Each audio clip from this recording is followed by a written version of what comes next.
মায়ের হাতে একটু পয়সা আসছে, তার সঙ্গে এরকম করবে বলো কাকু?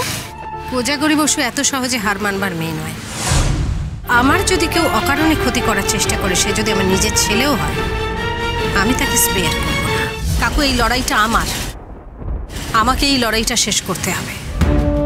আর আমি বেশি দিন এই লড়াইয়ে থাকবো না।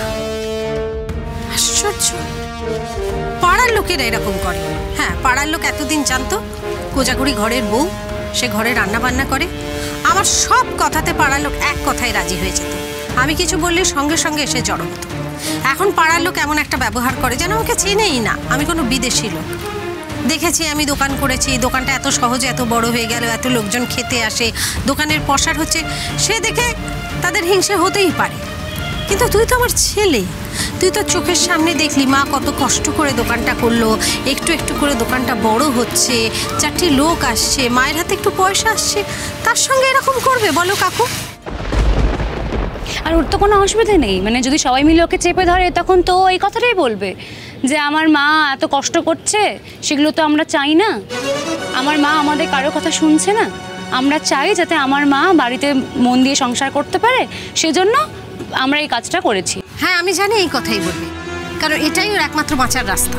তাছাড়া আর অন্য কি বলতে পারে বলো? তোমার কি মনে হয়? বলছি তো, সমস্যা ওই একই জায়গায়, যে তুমি ওই বাড়িতেই থাকছো, কাউকে পরোয়া করছো না, নিজের মতন করে বাঁচছো, খাওয়া দাওয়াটাও তুমি নিজের দায়িত্বে করে নিচ্ছ হোটেলে, ওদের উপর ডিপেন্ড করছো না। তারপর তো এখন কাকা দাদু আছে, কাকা দাদু আছে বলে তোমাকে বাড়ি থেকে বের করেও দিতে পারছে না, তোমাকে খুব একটা যে বেশি অপমান করতে পারছে তাও নয় কাকা দাদুর জন্য। সেটাই ওদের ইগোতে লেগেছে, ওদের সমস্যা হচ্ছে সেটাতে। যাই হোক, তুমি আরেকটা খবর কি জানো যে যে কাকু কয়েকদিনের জন্য একটা পেপার পড়তে বিদেশে কনফারেন্সে যাচ্ছে? না তো, তোর কাকুর সঙ্গে তো এখন আমার কোনো কথা হয় না। সেরকমই আমি অনুমান করেছিলাম। তার আগে তোমার দোকানটা তলি দিয়ে যদি তোমাকে ঘরে বসিয়ে দিতে পারে। আসলে তোমার দোকানে তো এখন খদ্দেপত্র নেই, এস্টাবলিশমেন্ট চালাতে পারবে না, সেটাও বুঝে গিয়েছে। তাহলেই তুমি সারেন্ডার করবে, বাড়িতে গিয়ে আবার রান্নাবান্না করবে, আগে যেভাবে ওদের প্রোটেকশন দিতে সেইভাবে প্রোটেকশন দেবে, এইসব করবে আর কি, এসবই চাইছে। কোজাগরি বসু এত সহজে হার মানবার মেয়ে নয়। আমাকে এত সহজে ওরা হার মানাতে পারবে না। আমি কোনোদিন কারোর ক্ষতি করিনি, কোনোদিন কারোর ক্ষতি চাই না। কিন্তু আমার যদি কেউ অকারণে ক্ষতি করার চেষ্টা করে, সে যদি আমার নিজের ছেলেও হয়, আমি তাকে স্পেয়ার করব না।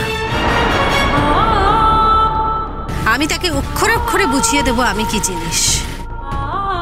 টিটো তো মাকে খুব নরম ভাবে মা খুব নরম, মা খুব বোকা, মা কিছু বোঝে না। আমি ওকে হাড়ে হাড়ে বুঝিয়ে দেবো আমি কি বুঝি না বুঝি। যে ছেলেটা পাড়ায় দাঁড়িয়ে এই কাজটা করছে, যে আমার খদ্দেরকে হাঁটাচ্ছে, কাল থেকে আর ওকে দেখতে পাওয়া যাবে না। আমি ঠিক ধরে নেব, আর আমি ওকে সঠিক প্রমাণ দেব।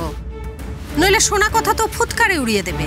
ও বলবে তোমরা ভুল শুনেছ, কোকো ভুল শুনেছে, কোকোর কথার কোনো গুরুত্বই দেবে না।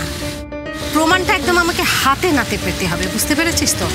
আমি হাতে নাতে প্রমাণ পেয়ে তারপর ওর মুখোমুখি হব।